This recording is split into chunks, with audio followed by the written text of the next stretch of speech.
that you're a person, like a real live human being, not your role. It was supposed to be another powerful Sunday morning at Fellowship Church. Music soaring, voices rising, and Pastor Charles Jenkins delivering one of his signature sermons that left the congregation inspired and on fire. But what happened next stunned everyone. In the middle of his message, just as he spoke about strength and perseverance, his voice began to tremble. A few thought it was emotion. His heart often showed in his preaching. But then his hand tightened around the pulpit, his body weakened, and within seconds the sanctuary was filled with screams and chaos. The pastor who had lifted countless lives now lay still, and the church that once echoed with hallelujahs fell into stunned silence. Panic in the sanctuary. Members rushed toward the pulpit, unsure what to do, their cries blending with frantic prayers. Medical volunteers from the congregation jumped into action, checking his pulse and trying to keep him stable. Ushers struggled to calm the crowd as others called 911. In just moments, the atmosphere transformed from worship to desperation. When the paramedics arrived, lights from the ambulance painted the church walls red and blue, while tears streamed down faces that only minutes earlier had been lifted in praise. Pastor Jenkins was rushed out on a stretcher, his wife and closest friends following close behind, whispering prayers under their breath. Outside, clusters of church members stood hand in hand, weeping, calling out to God to spare the man who had carried them through so many storms. The shockwave beyond the church walls. By afternoon, word of his collapse had spread far beyond Chicago. Videos filmed from inside the church circulated online within minutes, capturing the heartbreaking moment of panic. Hashtags like #PrayForJenkins began trending nationwide. Messages of love and concern poured in from gospel artists, pastors, and fans across the country. What was once a local emergency had turned into a national moment of unity and fear. Meanwhile, inside the hospital, Pastor Jenkins's family stayed close to his bedside. Doctors confirmed he was alive and under close medical supervision, but offered few details, leaving both the congregation and the public desperate for updates.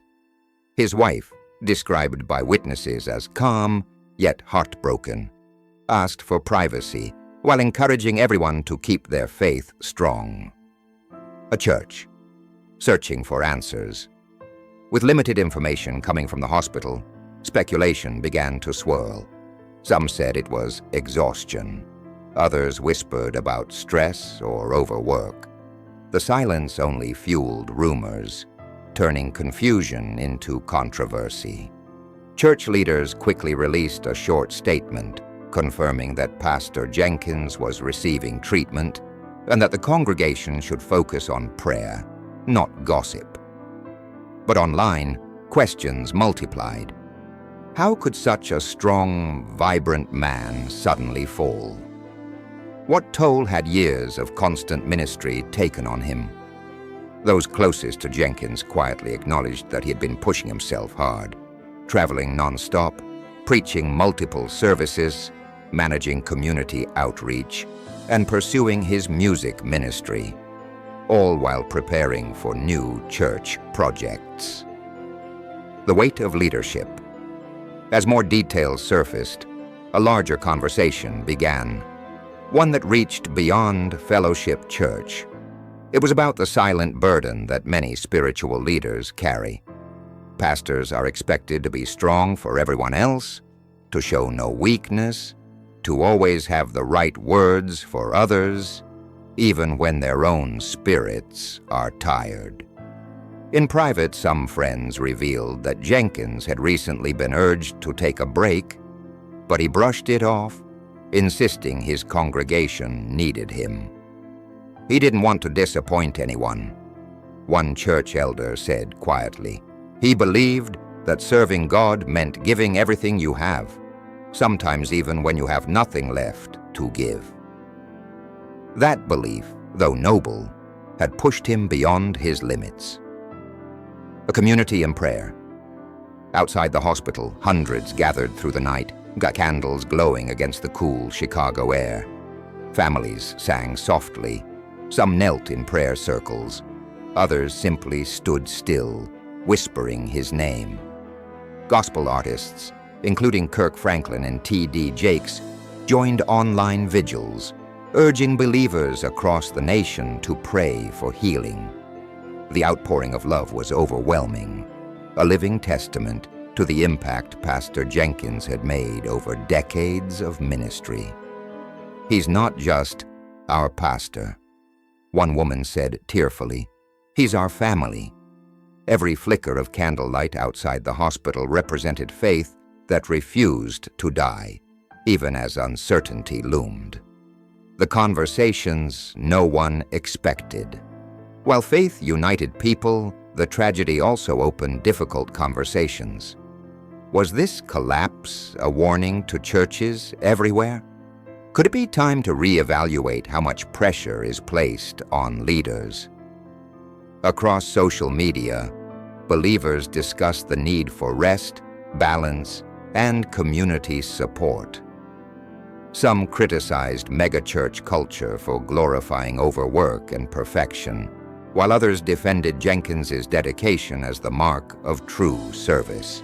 Within the church's leadership, private meetings were held to plan for the future. Temporary leadership, sermon coverage, and emotional support for members shaken by what they had witnessed. Even those planning logistics couldn't escape the emotional weight. One elder admitted, "It feels like we're trying to rebuild the ship while it's still in the storm." Inside the ICU, meanwhile, inside the hospital, the fight for Pastor Jenkins's recovery continued. Doctors worked tirelessly, and though his condition remained serious, there were glimmers of hope. Small movements, brief moments of awareness that brought tears to the eyes of those by his bedside. One nurse reportedly shared that during a quiet moment, Jenkins whispered, "Tell the church I love them." That simple sentence, passed from one person to another, spread like wildfire through the congregation, reigniting hope that their pastor was still fighting. For his family, it was more than a message. It was a reminder of his unbreakable spirit. Faith tested, hope renewed. In the days that followed, Fellowship Church became both a house of worship and a house of healing. Every night, members gathered in prayer, lifting both their pastor and their own weary hearts. Guest ministers were invited to lead services, but each sermon carried the same theme: faith under fire. "We are not losing hope," said one associate pastor. "We are learning how to stand together." While the world watched for medical updates, the congregation rediscovered something deeper, a sense of unity that transcended the pulpit. It was as if the absence of their leader had reminded them that faith is not built on one man, but on the shared belief of many. The hidden message behind the collapse. For many, Jenkins's sudden fall became a mirror reflecting a truth long ignored in ministry. Even the strongest need rest. Behind the titles and sermons are human beings with limits, emotions, and unspoken pain. His story has now become a wake-up call to pastors across the country, urging them to pause before burnout becomes tragedy. It's a lesson not just for leaders, but for everyone who serves others selflessly. "Maybe," one church elder said softly, "God allowed this to remind us that no one is meant to carry the weight alone." A legacy of faith and reflection. Weeks after the incident, as the church awaited further updates, something remarkable began to happen. The panic that once consumed the congregation gave way to reflection. Members started volunteering to take on new responsibilities, visiting the sick, organizing youth outreach, managing church events, acts of service inspired by the man who had once done it all himself. Across the gospel community, conversations about mental and physical health among faith leaders grew louder.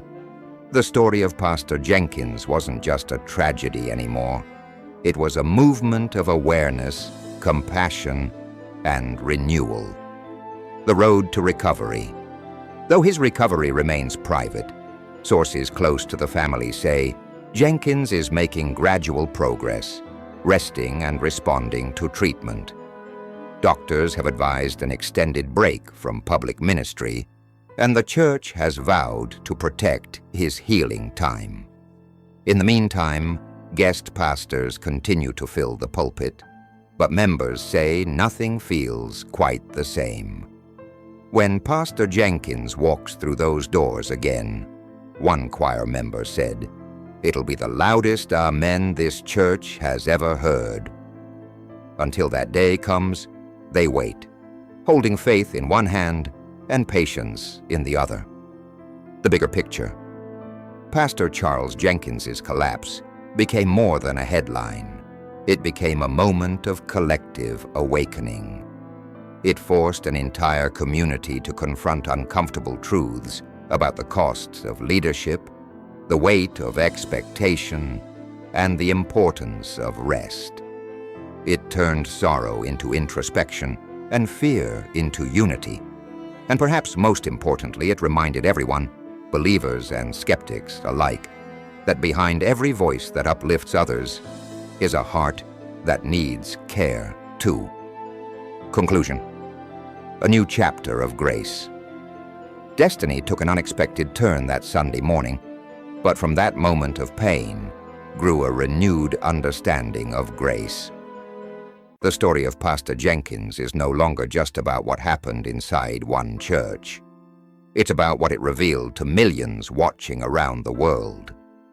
Strength, it turns out, is not measured by how much you can carry, but by knowing when to stop and let others help you. The pastor who fell at the pulpit may have reminded us all of what faith truly means. Not perfection, but perseverance. His journey is far from over. But one thing is certain, the message he lived by will continue to echo. Even the strongest need time to heal. And even in silence, God is still speaking.